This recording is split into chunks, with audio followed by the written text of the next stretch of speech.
para Brasília. Vamos para Brasília porque a Polícia Federal prendeu o ex-presidente do BRB, do Banco de Brasília, Paulo Henrique Costa. E é para lá que a gente vai com o repórter Marco Viana. Tem todos os detalhes dessa prisão. Bom dia, Marco. Paulo Henrique é suspeito de negócios ali com o Banco Master. Recebeu alguns imóveis, com cerca de 150 milhões de reais. Vamos lá, conte tudo pra gente. Bem-vindo ao Morning Show. Olá, Fernando, muito bom dia para você, bom dia a todos que acompanham o Morning Show. Tem um jargão policial que diz que o dia começou com o pé na porta e foi exatamente isso que aconteceu durante a 4ª operação Complicer Zero pela Polícia Federal. Bom, é caso que está em alta aqui em Brasília, o assunto que está sendo discutido aqui com a prisão do ex-presidente do BRB, o Paulo Henrique Costa, e também do advogado Daniel Monteiro. Bom, antes da gente falar da 4ª fase da operação, é importante relembrar as outras 3 fases da operação e nós vamos citar isso agora. A primeira fase da operação investigou a fraude por si só. Na segunda, buscou mais documentos e pessoas ligadas ao esquema. A terceira fase focou nas ameaças, pressões, tentativas de atrapalhar as investigações, e agora a 4ª fase tenta mostrar para onde. As primeiras fases, Fernando, só para a gente entender, estava muito relacionado a o que havia acontecido. A 4ª fase vem com como aconteceu, para onde foi o dinheiro, como que aconteceu essa movimentação. E é por isso que essa etapa, a 4ª fase, é considerada tão importante, tão esclarecedora. A Polícia Federal julga, inclusive, como um fechamento de quebra-cabeças sobre todo esse caso que ganha cada vez mais repercussão. Eu tenho em mãos aqui, Fernando, para a gente entender a decisão do ministro André Mendonça, e nós destacamos alguns trechos considerados bem esclarecedores sobre a decisão, o porquê, o pra quê que ele foi preso. Vamos lá.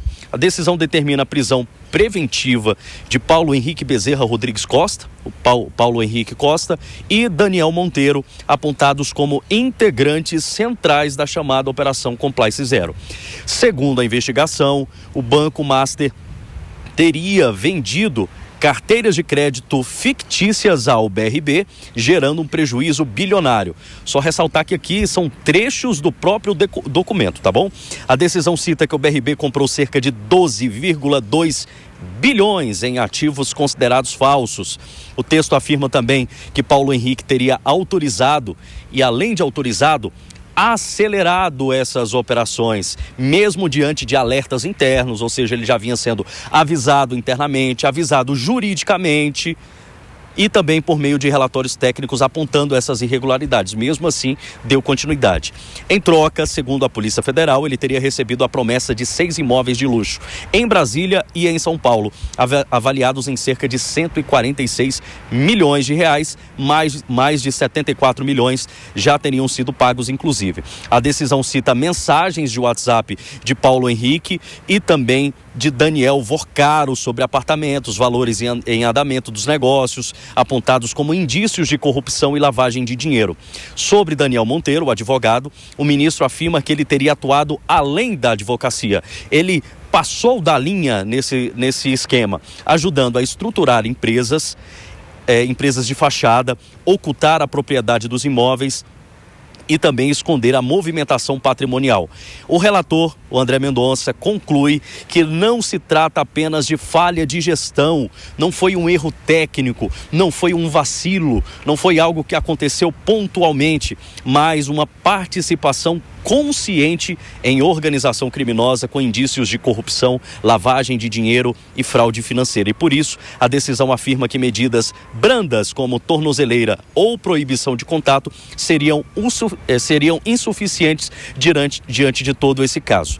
A gente segue aqui de Brasília, Fernando, acompanhando os desdobramentos desse caso. Recebemos informações agora há pouco de que provavelmente ele será encaminhado para o complexo da Papuda após passar por audiência de custódia, após ser ouvido, e depois de ouvi-lo, muito pano para manga ainda. Depois de ouvir tanto ele quanto o advogado, ainda vai ter muita história para contar, ainda vai ter muita repercussão. A governadora Celina Leão publicou agora há pouco uma nota também, se tirando de campo em relação a essa situação, dizendo que não tem absolutamente nada a ver com o caso, que o caso deve ser tratado judicialmente, as investigações continuam judicialmente e que vai colaborar na medida do possível com as investigações. Seguimos por aqui, Fernando, com mais um episódio desse caso envolvendo BRB e Banco Master, diretamente de Brasília.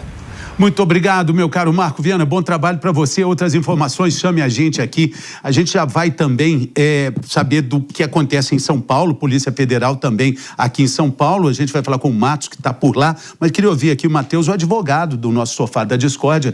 Poxa, Matheus, não dá para achar que foi incompetência apenas, né? Má fé ou incompetência? Eu não sabia que esses ativos eram podres, eu não sabia que o Banco Master já estava completamente falido ali. Não comprar esse banco.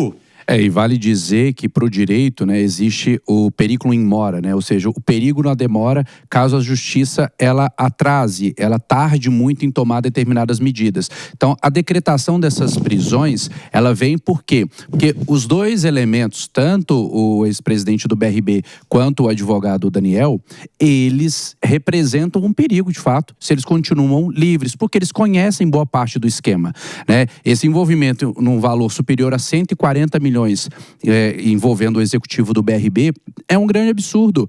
E vale destacar, ele foi nomeado lá em 2019 pelo Ibanez Rocha, que está também muito envolvido, é citado várias vezes do MDB, e além disso, recentemente, foi o próprio BRB, coordenado então pelo então presidente Marcelo, que tentou comprar o Banco Master. Você acha que foi exatamente para salvar da falência? Não. Muito provavelmente foi para ocultar todas essas questões que hoje nós estamos presenciando. Então, a Justiça, ela está agindo, neste caso, de forma correta. Polícia Federal aí, mais uma vez, trazendo excelentes resultados com as investigações. Agora, a nossa expectativa, justamente para a preservação da justiça e do bom direito, Fernando, é que isso não termine em pizza, como infelizmente nós temos visto, né, em vários outros casos em Brasília. Eu queria ouvir também o Gui Kilter, né? Nosso Sofá recebendo o Gui Kilter, veio do Paraná, um dos vereadores mais votados da história do estado paranaense.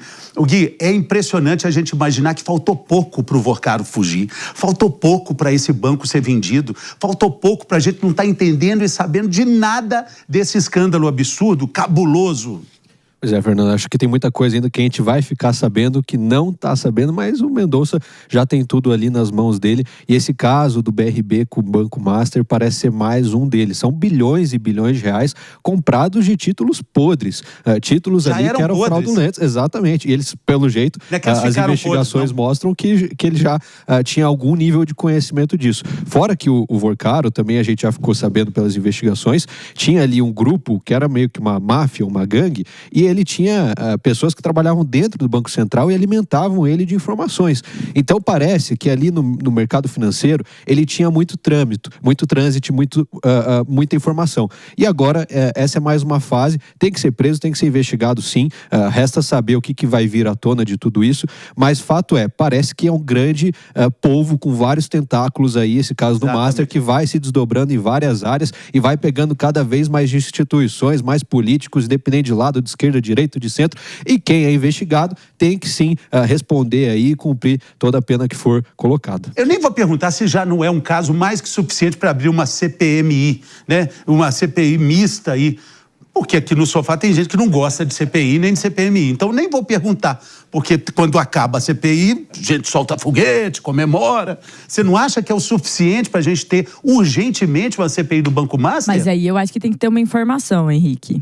Um nome aí que vai ser muito investigado nessa possível CPI é a figura do atual governador do DF, Ibanez Rocha, aliado histórico ao longo dos últimos tempos de Jair Bolsonaro. Então, ele também falando que a Jazz de hoje não é igual ao Jazz de Tá ontem. estranha, alguém trocou. A Jazz tá estranha Alguém hoje, trocou essa gente. menina, não é A possível. CPI, Troca o café dessa menina, gente. Não deixa mais café pra ela, não. Mas se abriu uma CPI envolvendo aí para investigar a questão do Banco Master, de fato. Ibanez Rocha vai ser um dos investigados, Cláudio Castro vai ser um dos investigados em razão dos títulos previdenciários do Rio de Janeiro. Teremos várias figuras que serão investigadas, a maior parte delas, principalmente questão de governadores, ligadas à direita. Óbvio, a CPMI vai fazer as investigações e tudo mais, mas eu pelo menos acho, né, que não é contra a CPMI, como eu sempre falo aqui. Eu acho que se abrirem a CPMI, que ela faça o seu trabalho. A única coisa que eu pontuo aqui, e faço questão de pontuar mais uma vez, é que historicamente as CPMIs aqui no Brasil resultam em pizza, e isso, se for pegar todas as CPMIs que foram abertas desde a redemocratização, mais de 90% delas não deram em nada. Gente, visibilidade é darem alguma coisa. Eu queria pegar, até mandei para nossa produção maravilhosa, um trecho da decisão aí do ministro André Mendonça, que trata exatamente em 2 pontos, o 10 e o 11, sobre a questão do vazamento de dados. Por quê? Eles colocam aqui, abre aspas, no ponto, a autoridade policial anota que o pagamento total dos valores acordados entre Daniel Vorcaro, que é o presidente ali do Banco Master, e Paulo Henrique, que é o ex-presidente do BRB, somente não se concretizaram porque Daniel Vorcaro teve ciência da instauração de procedimento investigatório, sigiloso, para apurar exatamente o pagamento de propina a Paulo Henrique por meio de aquisição.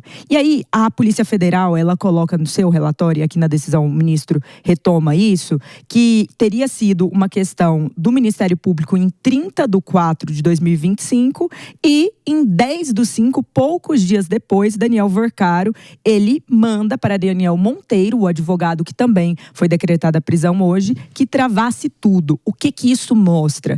Isso mostra o poder de Daniel Vorcaro em relação a ter o vazamento dessas informações das operações sigilosas e das investigações que estavam acontecendo. Abre margem para nós nos perguntarmos quem contou isso, qual era a fonte dele em relação a todas essas informações.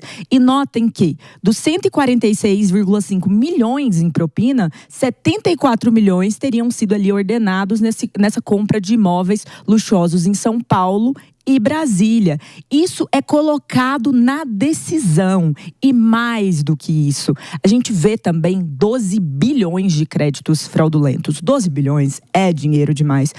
É impossível que Paulo Henrique seja o único com ciência disso. É impossível que num banco público, o BRB é um banco público, ninguém tenha notado que esses 12 bilhões, eles estavam lastreados em fraudes. E aí fica o questionamento. O Banco Master, vocês estão vendo aí o trecho que eu mencionei da decisão do ministro André Mendonça, e ele dá o caminho para a gente entender por que não querem uma CPI do Banco Master. Por que querem que esse assunto morra. Esses vazamentos tão sigilosos de investigações no começo, eles partem de pessoas muito poderosas que têm acesso a esses dados. E o Brasil quer saber quem contou isso para Daniel Vorcaro.